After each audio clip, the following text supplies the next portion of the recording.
इस न्यूज के प्रायोजक है डॉक्टर राहुल बोरकर, नवजात शिशु व बाल रोग विशेषज्ञ। डॉक्टर राहुल बोरकर बालाघाट के अनुभवी और विश्वसनीय शिशु रोग विशेषज्ञ अब बच्चों के हर गंभीर रोग का इलाज आधुनिक NICU, ICU और बेहतरीन OPD सुविधाओं के साथ नन्हे मुन्नों की हर बीमारी के लिए समझौता कैसा। यहाँ मिलती है ममता भरी देखभाल और सटीक उपचार। Vindhya life care hospital, Hanuman Chowk, Balaghat. सर्वश्रेष्ठ इलाज आपकी पहुँच में। बालाघाट के वार्ड क्रमांक 12 बूढ़ी क्षेत्र में शराब दुकान हटाने को लेकर महिलाओं का आंदोलन अब और भी उग्र होता जा रहा है। इस आंदोलन को धार देने के लिए एक बार फिर क्षेत्र के विधायक अनुभव मुंजारे धरना स्थल पर पहुंची। उन्होंने न केवल प्रशासनिक अधिकारी और सत्ता पक्ष को आड़े हाथों लिया, बल्कि प्रदर्शन के दौरान शराब खरीदने आए एक व्यक्ति को फटकार लगाकर पैसे भी वापस कराए। आइए देखते हैं ये खबर। बालाघाट का वार्ड नंबर 12 इन दिनों रण क्षेत्र बना हुआ है। रिहायशी इलाकों से शराब दुकान हटाने की मांग को लेकर महिलाएं अनिश्चितकालीन धरने पर बैठी है। इस विरोध प्रदर्शन में शामिल होकर विधायक अनुभव मुंजारे ने सरकार और प्रशासन पर जमकर निशाना साधा।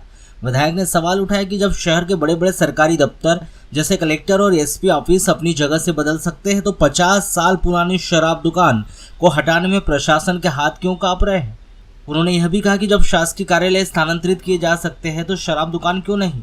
क्या सत्ता पक्ष और प्रशासन महिलाओं की समस्या को नजरअंदाज कर रहा है। प्रदर्शन के दौरान एक दिलचस्प लेकिन तनावपूर्ण वाक्य भी सामने आया। जब महिलाएं धरना दे रही थी तभी एक व्यक्ति वहां शराब खरीदने पहुंच गया। इसे देख विधायक मुंजारे का पारा चढ़ गया। उन्होंने सरेआम उस व्यक्ति को फटकार लगाई और खरीदी गई शराब वापस करवाकर उसके पैसे भी लौटा दिए। इस घटना के बाद वहां मौजूद महिलाओं ने भी विधायक के समर्थन में जमकर नारेबाजी की।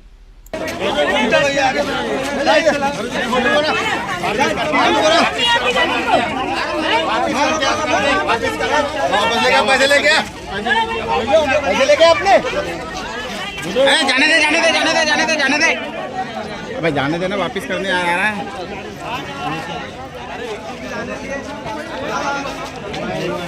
अंदर अंदर अंदर अंदर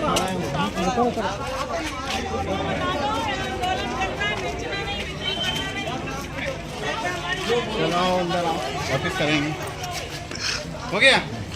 अब यहाँ दारू नहीं पीना है। अब एक रखे तो नहीं लेके भी नहीं जाना। एक रखे तो नहीं लेके इधर तेरे को आप माला पर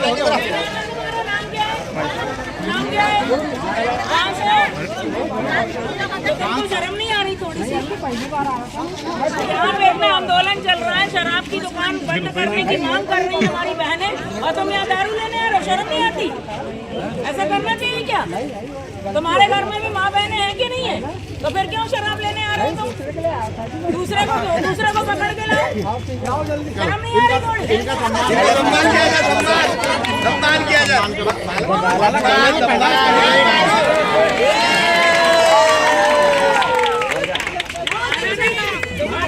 दोबारा आ रहे हैं।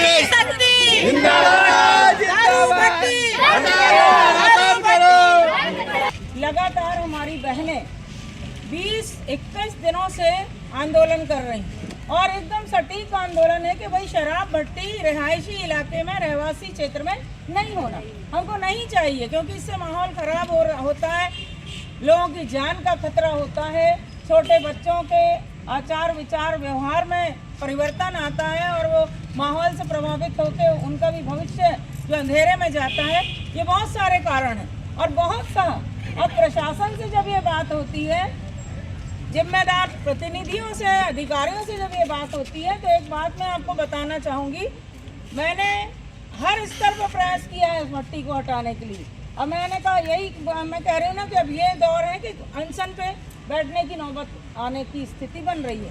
तो जहाँ भी बात उठाई जा रही है तो यही कहा जा रहा है कि ये तो भट्टी 50 साल से चल रही है, ये तो 40 साल से चल रही है, इतने सालों से आंदोलन नहीं किया गया, तो अब क्या हो गया, अब क्यों आंदोलन की स्थिति आई? तो ये कोई बात है क्या भाई? जब जागे तभी सवेरा। सीधी बात ये है। जब आज से मान लीजिए कि हम 50 साल पहले की अगर बात करते हैं तो उस समय क्या इतने मकान बने होंगे? क्या इतना घना रिहायशी इलाका रहा होगा? क्या व्यापारिक प्रतिष्ठान जो आज दिख रहे हैं आसपास हमारे, वो रहे होंगे क्या? नहीं। क्या शिक्षण संस्था रही होगी? क्या ये हमारा धार्मिक केंद्र यहाँ रहे होंगे क्या? लेकिन आज की परिस्थिति से अगर जोड़ के देखा जाए तो ये प्रशासन को इस संवेदनशील मसले का निराकरण करना चाहिए। ये ऐसा कोई विषय नहीं है, ना ये कोई राजनीति का मंच है, ना राजनीतिक की बातें हो रही हैं, या जो भी व्यक्ति अगर आंदोलन को समर्थन देने के लिए, हमारी मातृशक्तियों को साथ देने के लिए यहाँ पर आ रहा है, वो बिल्कुल स्वच्छ निर्मल मन से आ रहा है। और हम सब की इच्छा है कि इस तरह की शराब दुकानें शहर के बीच में रिहायशी इलाकों में नहीं होना, मतलब नहीं होना।